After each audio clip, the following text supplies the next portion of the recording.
Bonjour, dans ce tuto on va construire différents fractales de Sierpinski avec Matablock et avec DGPad. On va commencer par construire le triangle de Sierpinski avec Matablock.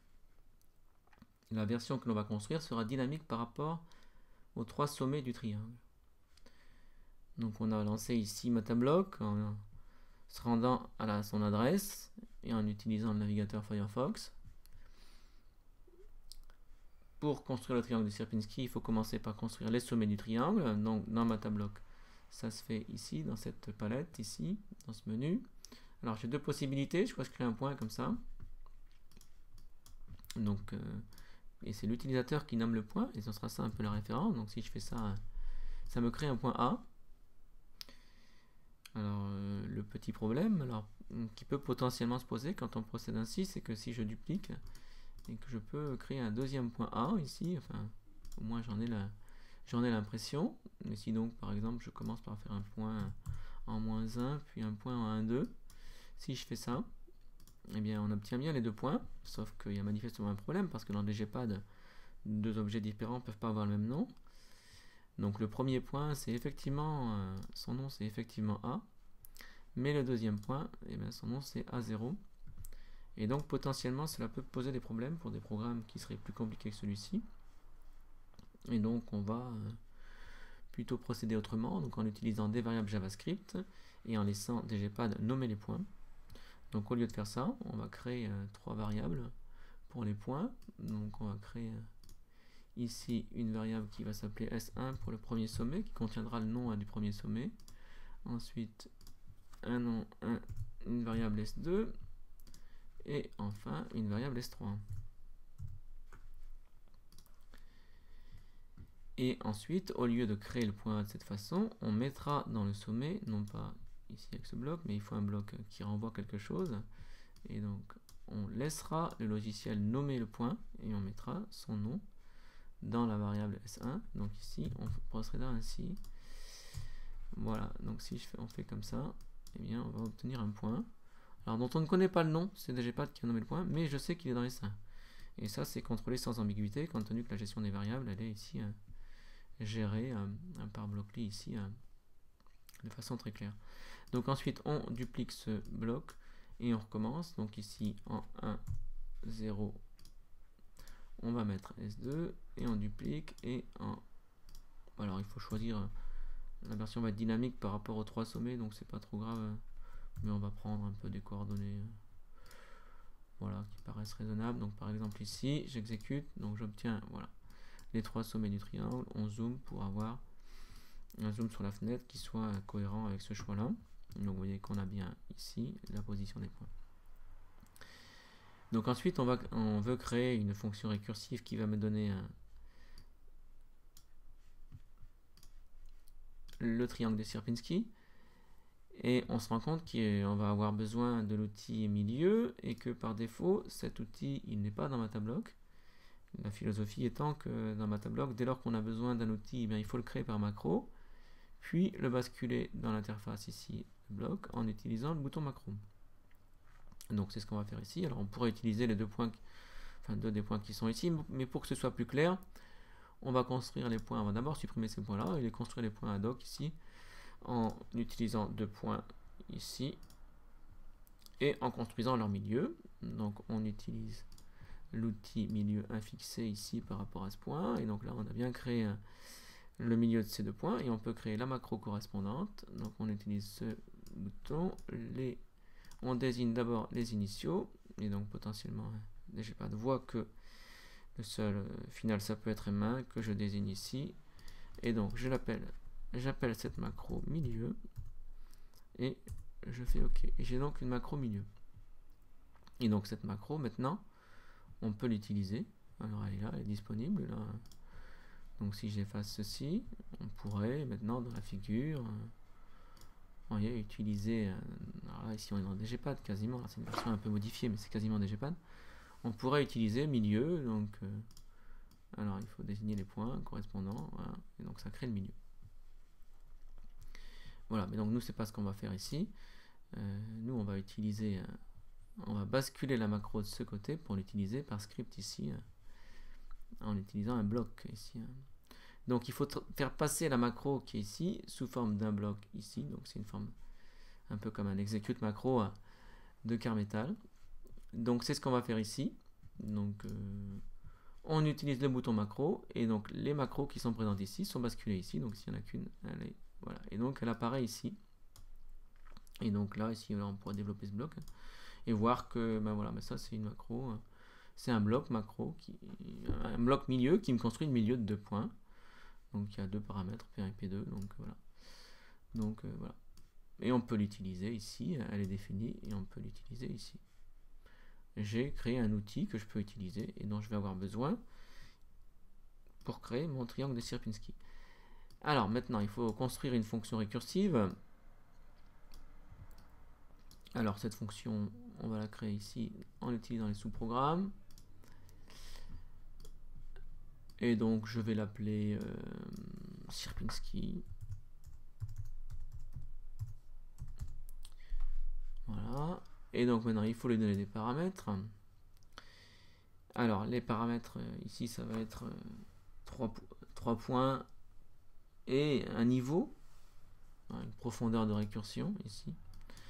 Donc on définit les points. Donc les 4 paramètres de la fonction. Donc ici je vais l'appeler par exemple A, ici B, alors c'est les 3 sommets du triangle. Et ensuite un niveau de récursion qu'on va appeler N. Voilà. Et donc pour construire le triangle de Sierpinski, on va dire, bon, si on a atteint le niveau n égale 0, parce qu'on partira par exemple de, voilà, de n égale 4 à peu près, bon, bref, donc quand on atteindra le niveau 0, on construira un petit triangle. Sinon, on appliquera la récursion. Donc on va utiliser une conditionnelle, donc un si sinon. Et donc la condition, ce sera si n est plus petit que 0. Alors on pourrait prendre... si n est plus petit que 0, on pourrait prendre beaucoup de choses, hein, mais bon, ici on va prendre ça. Donc si n est plus petit que 0, eh bien, je me contente de construire le triangle. Et donc là, triangle, c'est dans les outils ici.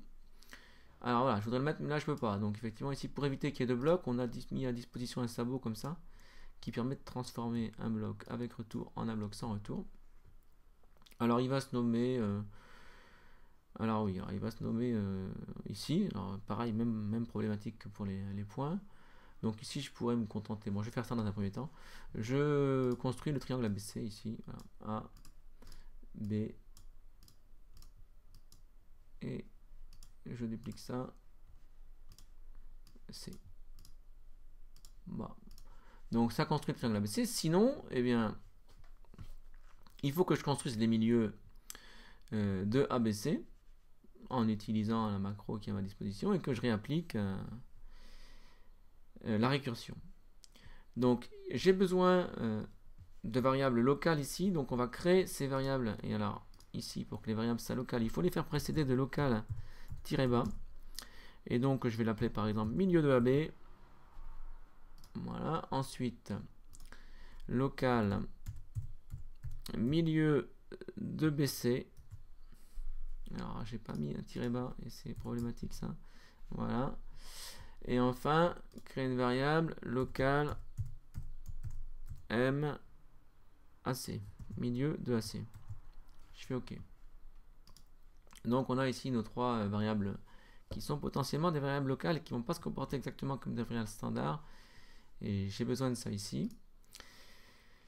Et donc il faut mettre dans ces variables locales les milieux que l'on crée à partir de ABC. Alors comme avec mon nommage là, je vais donc utiliser, donc je vais mettre dans local, donc sans surprise, dans local de MAB, je vais mettre le milieu de AB que je vais construire avec la macro. Et donc ici en utilisant cette macro. Alors je vais la mettre entrée en ligne ici. Donc micro AB, donc ce sera A et B. Je duplique. Voilà. Et donc je fais pareil pour les autres. Je mets alors A et C dans local de MAC. Et je duplique. Et on met BC dans local de BC. Voilà. Et donc ensuite on réapplique Sierpinski. Donc on va effectivement utiliser ici la fonction, la récursivité. Donc ici, pour que ce soit moins volumineux, je vais prendre les entrées en ligne ici. Et donc cette fois-ci, donc ce sera, alors il faut visualiser, on a A, alors je vais le faire ici, je peux lancer le programme ici. Lui c'est A, lui c'est B, lui c'est C. Donc il faut le faire avec A, vous voyez, milieu de AB, milieu de AC. Donc avec A, milieu de AB, milieu de AC. Milieu de AC. Et il faut le faire, voilà, ce là c'est avec un niveau plus petit qu'ABC de 1. Donc on va le faire avec n qui vaut n-1. n-1. Voilà. Et donc on duplique ça pour faire pareil pour les autres. Donc pour B, ce sera ici B, M, BC, MAB. Et pareil ici pour C. Alors, oui, alors si je me moque de l'ordre ici, c'est, on va faire, allez, pour regarder l'ordre, on va faire MAC. Et ensuite MBC. Voilà. Alors on a notre fonction récursive ici. Et on n'a plus qu'à l'appliquer aux 3 points. Mais pour une certaine valeur de L. Donc on va appliquer maintenant la fonction. Donc Sierpinski. Alors je vais la... Oui, je vais peut-être la laisser... Enfin, je vais peut-être pas... Je la mets aussi en ligne, celle-là. Hein. Donc je la mets aussi en ligne, entrée en ligne. Et donc je l'applique à S1, S2, S1.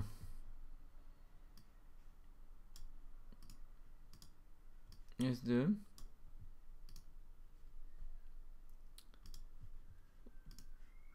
S3. Et je l'applique par exemple allez, à 3. Voici mon programme. Alors, je peux le tester maintenant. Et voilà. Alors, j'obtiens ça. Alors, bon. On voit que en gros, vous voyez, j'ai bien obtenu le triangle de Sierpinski. Maintenant, on va faire un peu des améliorations cosmétiques. Alors déjà, première chose, alors, les points créés là ici, j'aimerais bien les masquer parce qu'il ne m'intéresse que les triangles. Donc pour masquer les points, eh bien, comme ils portent un nom ici, je peux les masquer là, les points milieu. Donc on va les masquer. Donc on utilise les propriétés et on va mettre donc c'est pas l'opacité, c'est cacher l'objet. Ici à 1 pour le cacher, je fais effectivement 1, c'est vrai, c'est le que je vais le cacher, et celui que je veux cacher, c'est donc les variables locales ici, MAB, etc. Donc je duplique, cacher l'objet MAC, et je duplique MBC. Voilà, donc je peux maintenant appliquer mon programme. Alors voici, donc j'obtiens ça. Alors bon, c'est Sierpinski, mais j'aimerais bien quand même que les triangles soient coloriés. Alors, vous voyez que là, je ne me suis pas trop posé de question, mais j'aimerais bien remplir ce triangle. Alors, il existe une instruction remplir. Alors, je pourrais nommer le triangle et ensuite, une fois, enfin, mettre le nom du triangle dans une variable et puis donc ensuite appliquer comme je l'ai fait ici. Mais finalement, ou alors, je vais le faire carrément directement. Donc, je vais mettre l'opacité. Alors, de ce triangle. Alors, oui, hop, je le crée à la volée comme ça. Donc, je mets l'opacité de triangle à, par exemple, c'est entre 0 et 1. Je vais le prendre par exemple entre 0 et 2. Et donc là, il y a une opacité de 20%. Et donc, si je fais ça maintenant, voilà, j'obtiens ce triangle. Alors, de Sierpinski. Donc, au niveau 3 ici, de récursion, en vert. Alors, je pourrais changer la couleur ici. Bon, okay. Voilà. Donc, voici cette version du triangle de Sierpinski. Maintenant, on va passer dans DGPad. Et on va créer une version qui sera dynamique. cette fois-ci par rapport au nombre de côtés du polygone et par rapport à la profondeur ici qui est n, mais qui ne sera plus dynamique par rapport au sommet du polygone. Parce qu'on va changer de point de vue, là on va utiliser la tortue, donc dynamique de DGPad pour construire. Et alors voilà, et pour le faire, la tortue DGPad peut faire ça très bien, mais on n'obtient plus dans ce cas-là le dynamisme par rapport au sommet si on passe avec la tortue dynamique de DGPad. Donc je vais vous montrer ça tout de suite, donc allons-y. Donc on passe dans DGPad, alors là pareil, voilà, on se rend à l'adresse et on obtient directement la fenêtre de DGPad. Et on va créer un point et utiliser sa tortue pour construire donc les fractales. Alors on va commencer par le fractal avec un pentagone, alors avec des pentagones réguliers. On va commencer avec le fractal avec un pentagone à 5 côtés, pentagone régulier à 5 côtés. Donc on va créer ici, en utilisant la tortue de ce point, bon, une approximation. En gros, le fractal de Sierpinski pour le polygone, pour le pentagone, à un certain niveau. Bon, ensuite, on rendra sa dynamique. Alors, allons-y. Donc, on lance ici la tortue de ce point. Et donc, cette fois-ci, la récursion va être apportée, va être effectivement ici construite dans la tortue elle-même, et non pas à l'extérieur, comme je l'ai fait dans Matablock. Alors, déjà, commençons par faire le polygone ici. Alors, on peut s'entraîner ici. Alors, donc, il faut répéter 5 fois. Alors, je vais commencer par faire le pentagone régulier. Donc, on répète 50 fois. Alors, on avance. Alors, on va avancer plutôt en unité, comme ça on pourra zoomer. Donc, je vais prendre par exemple de 4. Ouais, ou de 1. Voilà. On avance de 1. Et donc, pour le pentagone régulier, on va le faire main gauche. Donc, on va tourner à gauche. Alors pour le pentagone régulier, c'est 360 divisé par le nombre de côtés, donc par 72.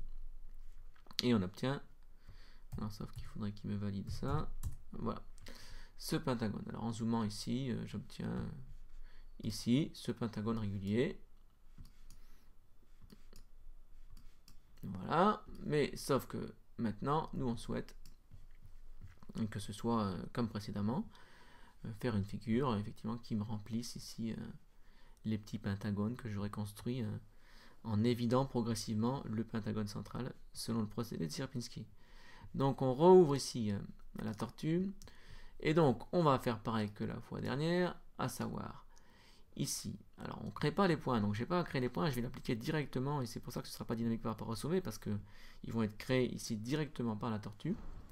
Et donc je me lance directement en créant ma fonction.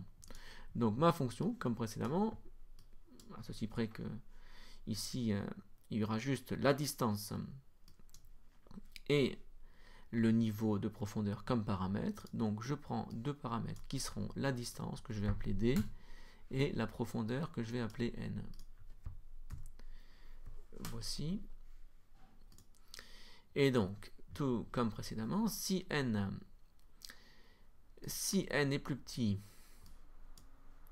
que 0, alors c'est la logique toujours. Alors si n est plus petit que 0, si n est strictement plus petit que 0, eh bien on fera le polygone régulier, donc on fera ça avec D. Donc ici je mets D.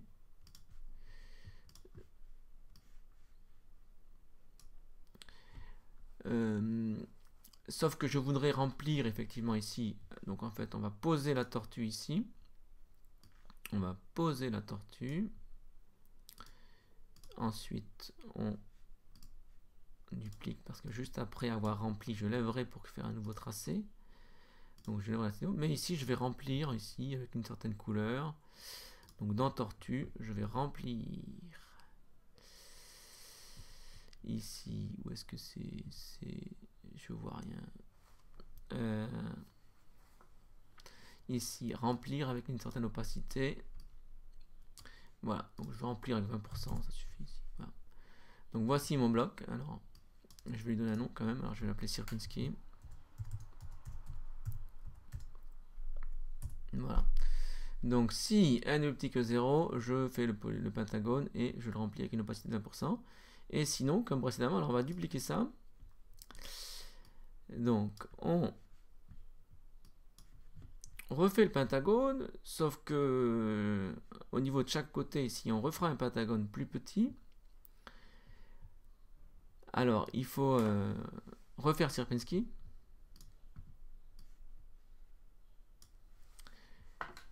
Et donc, cette fois-ci, on refera Sierpinski avec une distance plus petite, et donc une valeur de n qui sera 1 de moins. Donc, la question est, quelle valeur il faut prendre pour le nouveau côté. Et alors, dans le cas du pentagone régulier, c'est une figure magique dans laquelle intervient le nombre d'or. Et bien, il faut diviser par le nombre d'or au carré. Alors, on verra plus tard comment ça généralise. Et donc ici, on va prendre comme longueur du côté du petit pentagone une division et faire un carré avec phi.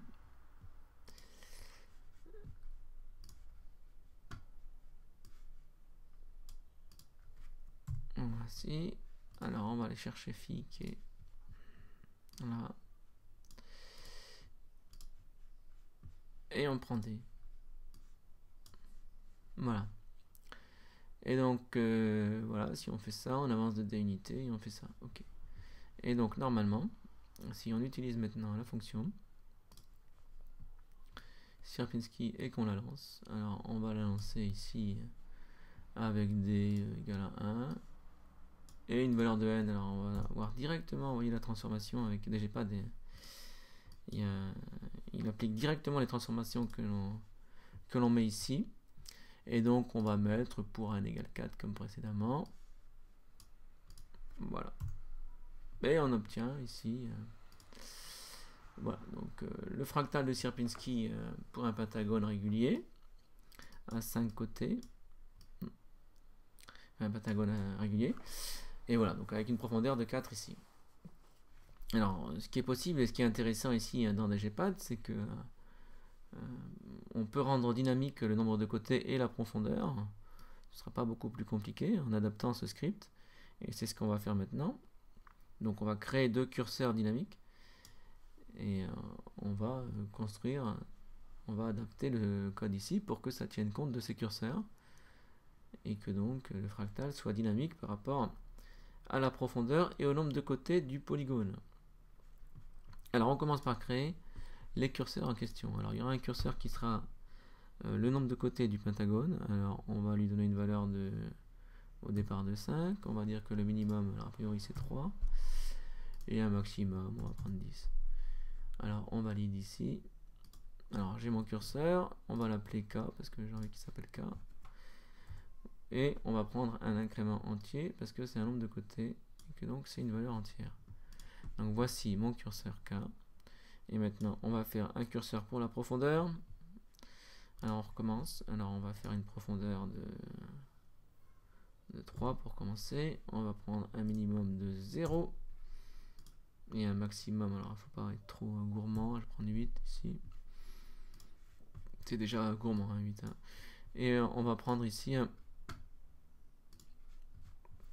on va renommer ce curseur petit n et pareil on lui donne un incrément de 1. Voilà. Ok. Donc j'ai mes 2 curseurs. Et donc maintenant dans le script, on va adapter. Alors je vais partir ici de 3 et on va adapter le script pour que ça tienne compte dans un premier temps de la profondeur, du niveau de récursion. Donc on reva sur l'onglet tortue ici. Et donc alors là c'est pas bien compliqué, c'est qu'au lieu de le faire pour n égale 4, et on va le faire pour n. Donc on va chercher ici l'expression n. Et on remplace, voilà. Hop. Et si on fait ça, et bien oui, avec assez peu d'efforts.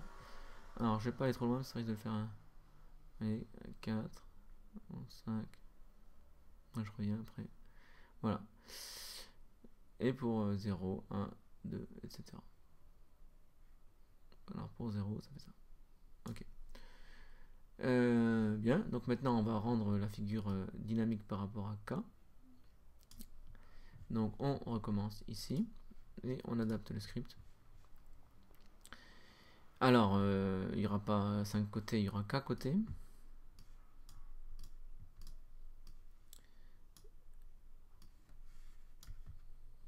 Quand on duplique ici, voilà. Alors ensuite, on avance de d'unité, donc ça ne change pas. En revanche, ici, il faut tourner de 360 divisé par k. Donc on divise et on fait 360 divisé par k. 360 divisé par k. Alors c'est une expression ici, hein, k.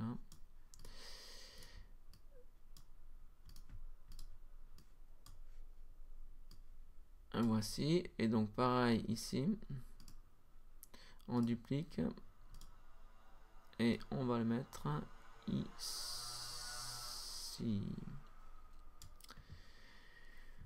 Voilà. Alors pour l'instant, alors on n'a pas tenu compte ici de ça qu'il faudra modifier, mais alors voyons déjà si ça marche pour alors k égale 5, mais bon, parce que ça donne, amusons-nous un peu. Alors oui, ça donne des choses un peu étranges. Alors c'est bizarre, on dirait que mon incrément n'est pas de 1. Ouais, bizarre. Donc je vais... Non, c'est pas ça que je dois faire, moi. Donc je dois aller modifier mon incrément. Donc je vais revoir mon curseur, là. Et oui, mon incrément, il est de 2. Voilà. Moi, je sais pas ce qui s'est passé. Donc voilà, donc mon incrément, 3, 4, 5, 6. Bon, voilà. En fait, on voit bien que, évidemment, c'est pas bon, parce que j'ai pas divisé par la bonne distance. Alors, précédemment, on avait pris... alors, je vais reprendre 5, et pour quel c'était bon. On avait divisé par le nombre d'heures au carré. Donc la question est de savoir, c'est en fonction de k, par quoi il faut diviser. Alors si on regarde un petit peu ici, alors ici, là, vous voyez, bon, on voit que ici, on peut obtenir la relation qui donne ce côté. Alors ici, on est dans le cadre du pentagone, mais donc on pourrait adapter. C'est exactement la même figure, même si c'est pas le pentagone, avec un angle qui ici est 360 divisé par k. Et on voit que le rapport finalement, eh bien, il faut diviser par 2 fois 1 plus cosinus de cet angle. Et 2 fois 1 plus cosinus de cet angle, ça donne phi au carré. Dans le cas de quand cet angle c'est 5, quand il y a 5 côtés. Donc on va diviser par 2 fois 1 plus cosinus de l'angle ici, donc de 360 sur l'angle. Donc on revient dans DGPad, on revient dans la tortue et on va adapter cet angle. Et donc au lieu de diviser par phi 2, on va diviser par... Alors ça va être, on a dit que c'était 2 fois, alors c'est une multiplication, 2 fois 1 plus cos de l'angle. Donc c'est 1 plus cos de l'angle, 1 plus cos de l'angle.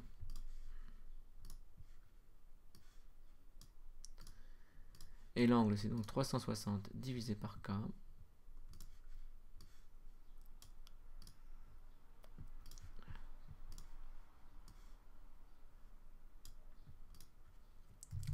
« 360 divisé par k, qu'on peut ici aller chercher là, hop. Et donc on remplace divisé par ceci, voilà. Et donc cette fois-ci, donc on a la récursion par rapport, donc le dynamisme par rapport à n, et on a aussi le dynamisme par rapport à k. Vous voyez, on voit les différents. Alors là on voit que ça marche pas pour 9, hein. Ça marche jusque 8. Alors on peut ici dézoomer un peu. Voilà. Alors ici pour k égale 8 ça fonctionne. Pour 7, pour 6, pour 5. Alors pour 6, vous voyez, on peut augmenter la récursion. On obtient une espèce de napperon. Voilà, ça c'est joli. Alors attention, ça peut, c'est exigeant pour le logiciel. Alors on a créé un point que je ne voulais pas. Et donc on peut se poser la question. Donc effectivement, on voit qu'à partir de, alors le petit raisonnement qu'on a fait, il ne marche pas au-delà de 8. Hein. Donc pour 9, ça marche plus. Il y a un chevauchement. Donc problème. Et alors la question, est-ce que on était parti de 5, est-ce que ça marche en dessous de 5? Alors pour 4, ça donne ça, donc ça n'a pas trop d'intérêt. Vous voyez, en fait, si on utilise le schéma qu'on a utilisé, on obtient ça. Et pour 3, ben c'est pas très probant non plus, vous voyez, on a ça. Donc finalement, le triangle de Sierpinski, c'est pas une généralisation pour k égale 3 de ce qu'on a fait là, qui ne vaut que pour 5, 6, 7, 8. Voilà.